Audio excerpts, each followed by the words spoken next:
अगले 5 सेकंड में ये तय हो जाएगा कि तुम एक जिंदा इंसान हो या एक चलती फिरती लाश जिसका सौदा हो चुका है। रुको और मेरी आंखों में आंखें डालकर सच सुनो। अगर तुम राजस्थानी हो, अगर तुम खुद को उस राणा हमीर और प्रताप की औलाद मानते हो, तो आज अपनी मर्दानगी का सबूत देकर जाना।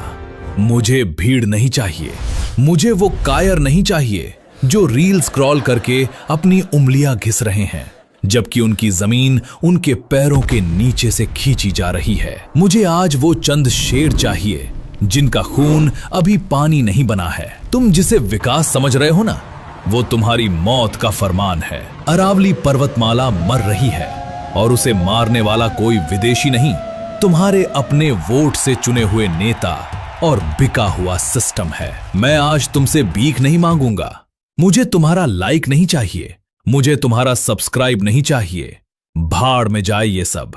लेकिन अगर तुम सच्चे राजस्थानी हो तो आज इस वीडियो को इतना शेयर करना, इतना फैलाना कि दिल्ली में बैठी केंद्र सरकार और तारीख पे तारीख देने वाले सुप्रीम कोर्ट की दीवारों में दरारें पड़ जाएं। उन्हें पता चले कि राजस्थान अभी मरा नहीं है, सोया हुआ था और अब जाग गया है। आज बात हवा हवाई नहीं होगी, आज बात होगी सबूतों की।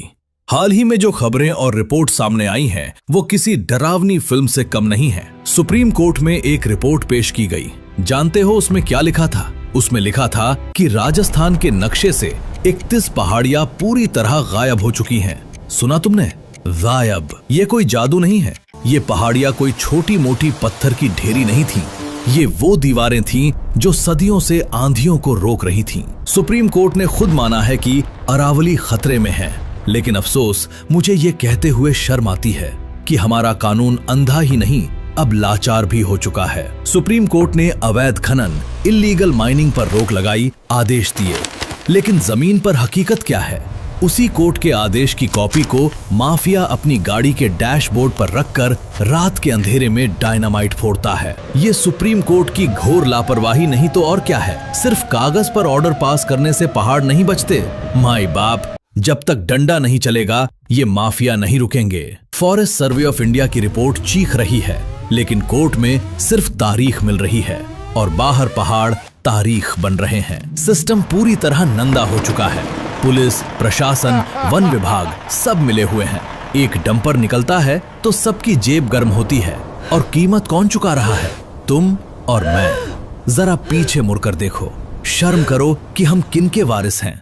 ये वो राजस्थान है जहां पेड़ बचाने के लिए खून की नदियां बहा दी गई थीं। साल 1730, जोधपुर का खेजड़ली गांव। जब राजा के मंत्री पेड़ काटने आए तो एक वीरांगना अमृता देवी बिश्नोई सामने खड़ी हो गईं।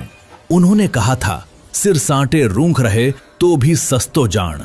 मतलब अगर मेरा सिर कटने से एक पेड़ भी बचता है तो ये सौदा बहुत सस्ता है। एक कुल्हाड़ी चली, सिर धड़ से अलग हुआ, लेकिन डरने के बजाय उनकी बेटियां आगे आईं। फिर गांव के बूढ़े, बच्चे, जवान, 363 लोग, 363 सिर कट गए, लेकिन उन्होंने पेड़ों को नहीं छोड़ा। वो अनपढ़ थे, लेकिन उन्हें पता था कि प्रकृति ही जीवन है। और हम तथाकथित पढ़े लिखे मॉडर्न लोग, हम अपनी आंखों के सामने पूरी अरावली को जेसीबी के पंजों से नोचते हुए देख रहे हैं और हमारे मुंह से अफ तक नहीं निकल रही। हमारे पूर्वजों की आत्माएं ऊपर से देख रही होंगी और थूक रही होंगी हम पर। वो सोच रहे होंगे, क्या इन्हीं कायरों के लिए हमने अपनी गर्दनें कटवाई थीं?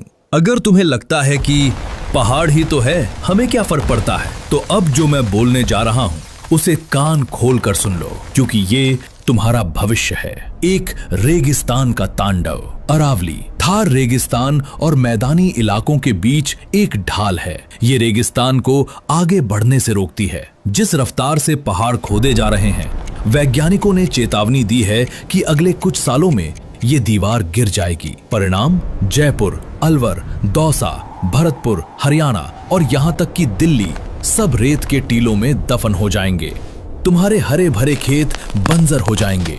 राजस्थान की नदियां बनास, साबरमती, लूनी सब अरावली की गोद से निकलती हैं। पहाड़ ही बादलों को रोककर बारिश करवाते हैं।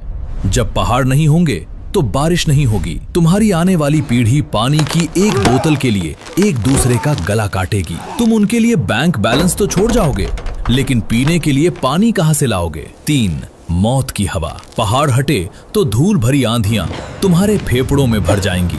आज ही देख लो, राजस्थान के खनन क्षेत्रों में हजारों लोग सिलिकोसिस और टीबी से मर रहे हैं।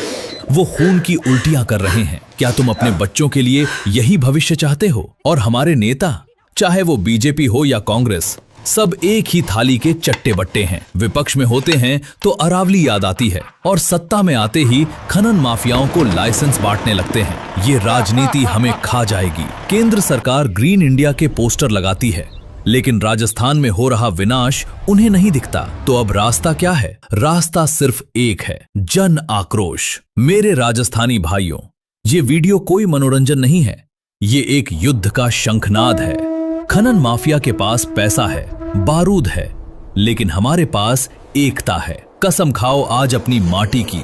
इस बात को इतना फैलाओ हर व्हाट्सएप ग्रुप में, हर फेसबुक पेज पर, हर इंस्टा स्टोरी पर कि ये आग दिल्ली तक पहुंचे। हमें सुप्रीम कोर्ट से टिप्पणी नहीं, कार्रवाई चाहिए। हमें नेताओं से वादे नहीं, पहाड़ वापस चाहिए। नीचे कमेंट में लिखो #SaveAravali। टैग करो पीएमओ को, टैग करो राजस्थान सरकार को। उन्हें बताओ कि अगर अरावली पर एक भी जेसीबी चली तो अब राजस्थान का युवा चुप नहीं बैठेगा। मैं एक राजस्थानी हूं और मेरा खून खौल रहा है। क्या तुम्हारा खून ठंडा पड़ चुका है? फैसला तुम्हारा है। कायर बनकर मरना है या रक्षक बनकर जीना है? जय अरावली, जय जय राजस्थान।